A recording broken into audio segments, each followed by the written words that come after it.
Hey guys, welcome to the channel. Today we have 3D printed this little cargo ship. So this is a very cool little model. Now it does technically float, but you would really need some like either a keel or some weight underneath to make it nice and stable. But it looks amazing. And I actually changed the filament partway through the printing. So we've got gray, green, and then white.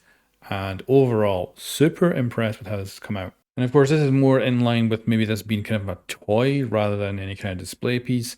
But I liked it just because the containers here, we can put them in and of course we can stack them as well. They've got little kind of little like handles almost on the top that would be used to maneuver them if they're of course real life size. And that also goes into a slot in the bottom. So they're not very stable. It'd be nice if they had maybe a couple of little pegs or something just to add to each corner that give them some sort of extra stability. But it's still a very well thought out 3D model and very, very cool. And when assembled, it's just really sweet. So very impressed with this one. If you want to try it yourself, there's a link in the description below. But yeah, this one I think is just a satisfying 3D print and gonna keep this long term.